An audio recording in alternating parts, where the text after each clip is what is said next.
Hello friends, आप सभी का अपने एच ट्यूटोरियल पर स्वागत है। तो आज का वीडियो काफ़ी ज़्यादा इंपॉर्टेंट है। आज हम लोग क्लास 9th का वीकली टेस्ट सोशल साइंस का वेरी वेरी इंपॉर्टेंट क्वेश्चन करेंगे।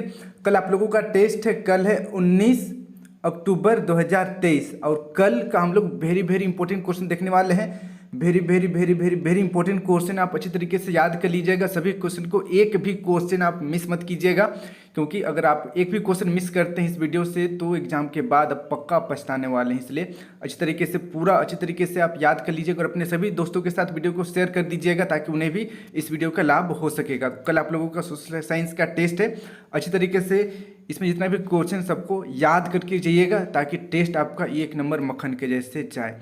तो चलिए हम लोग क्वेश्चन की ओर बढ़ते हैं। वेरी वेरी इंपॉर्टेंट क्वेश्चन है, very very very very very important question है। देखिए पहला क्वेश्चन है, हिटलर कौन था? हिटलर कौन था? Who was Hitler?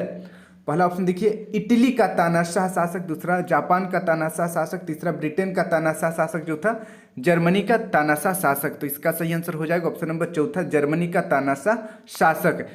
बहुत ही इंपॉर्टेंट क्वेश्चन है, आप याद कर लीजिएगा। अब बढ़ते हैं नेक्स्ट अगला क्वेश्चन सेकंड नंबर की ओर। देखिए प्रथम विश्व युद्ध कब से कब तक हुआ? मैंने कल भी आप लोगों को बताया था प्रथम विश्व युद्ध कब से कब तक हुआ, कब शुरू हुआ, कब खत्म हुआ, कब से कब तक हुआ। बहुत ही ज़्यादा इंपॉर्टेंट क्वेश्चन है।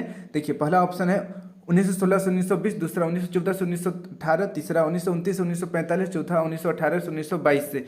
तो इसका सही आंसर हो जाएगा ऑप्शन नंबर चौथा, 1914 से 1918। बहुत ही ज़्यादा इंपॉर्टेंट क्वेश्चन है, आप अच्छी तरीके से याद कर लीजिएगा। फिर देखिए नेक्स्ट तीसरा नंबर, नागार्जुन सागर नदी परियोजना किस नदी पर है? नागार्जुन सागर नदी परियोजना किस नदी पर है?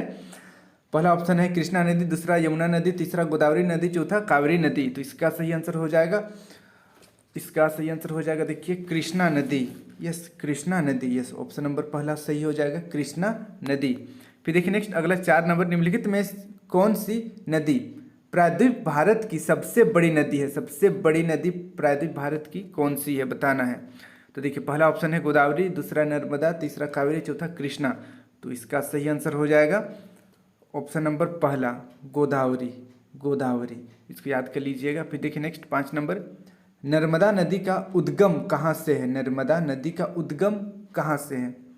सतपुड़ा से है, अमरकंटक से है, ब्रह्मगिरी से है, या छोटा नागपुर पठार से है। तो इसका सही आंसर हो जाएगा ऑप्शन नंबर दूसरा, Amarkantak. Very very important question है, आप अच्छी तरीके से याद कर लीजिएगा। अब बढ़ते हैं नेक्स्ट अगला क्वेश्चन की ओर।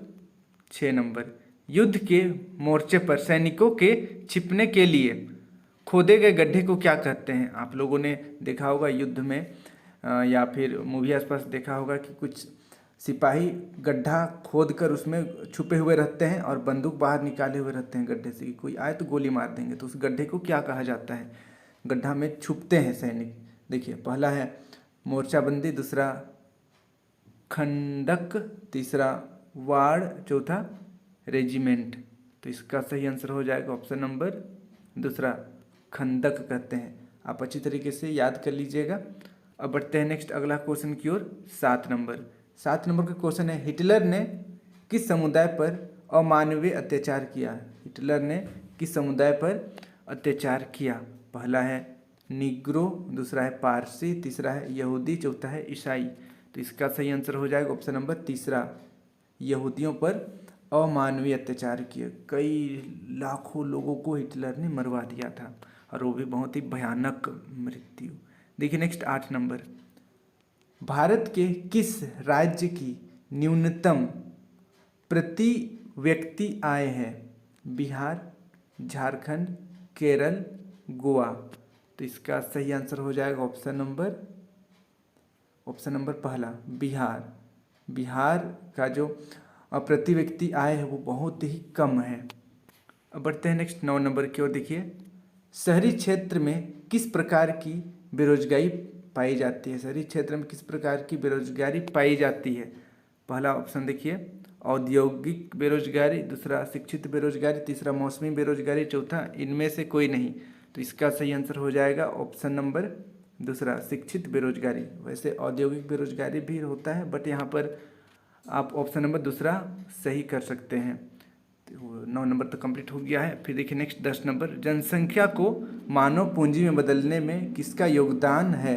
जनसंख्या को मानव पूंजी में बदलने में किसका योगदान है? शिक्षा का, प्रशिक्षण का, चिकित्सा सेवा या ये सभी। तो इसका सही आंसर हो जाएगा ऑप्शन नंबर चौथा, ये सभी।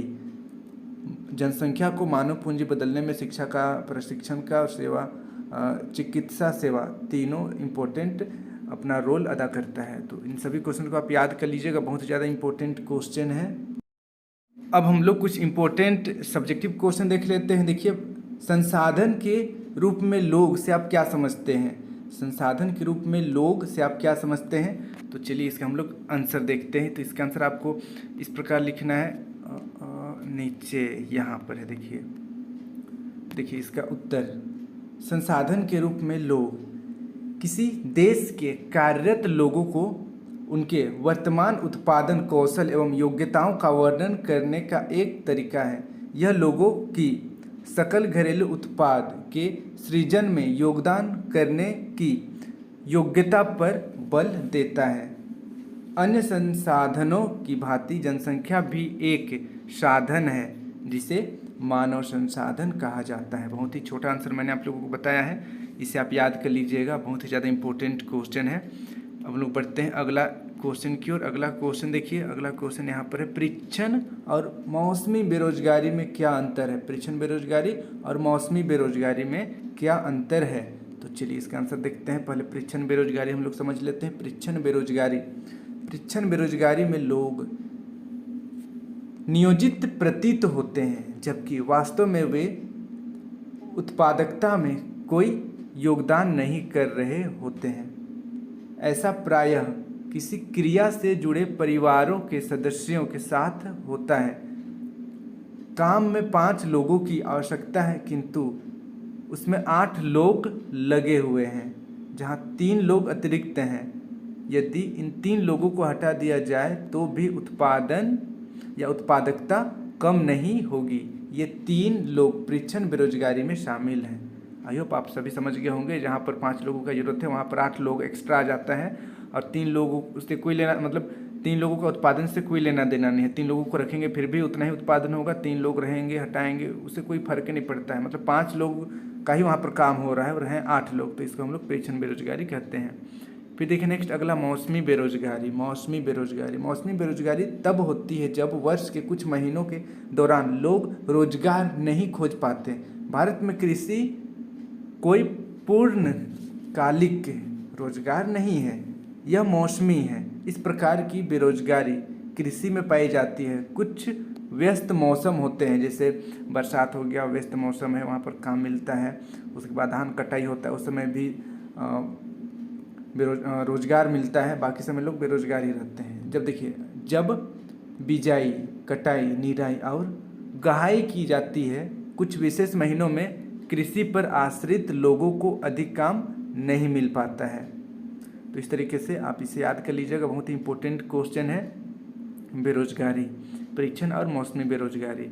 अब हम लोग और एक इम्पोर्टेंट क्वेश्चन देख लेते हैं। यहाँ पर देखिए, ब्रह्मपुत्र नदी को तिब्बत में क्या कहा जाता है? इस तरीके से क्वेश्चन इंपॉर्टेंट क्वेश्चन है, तो इसका उत्तर हो जाएगा, ब्रह्मपुत्र नदी को तिब्बत में सांगपो कहा जाता है। सांगपो, इसको आप याद कर लीजिएगा, सांगपो।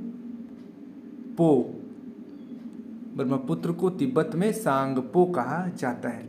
तो बस ये सभी इंपॉर्टेंट क्वेश्चन है, आप अच्छी तरीके से याद कर लीजिएगा ताकि आपका टेस्ट अच्छे से जाए। और वीडियो को अपने सभी दोस्तों के साथ शेयर कर दीजिएगा ताकि उन्हें भी इस वीडियो का लाभ हो सकेगा। और चैनल को सब्सक्राइब जरूर करिएगा ताकि मैं आप लोगों के लिए आगे भी इसी प्रकार से मदद करूँगा। और जब आप लोगों का फाइनल एग्जाम आए तो भी मैं आप लोगों को इसी प्रकार से इंपॉर्टेंट क्वेश्चन के थ्रू से मदद करने की कोशिश करूँगा।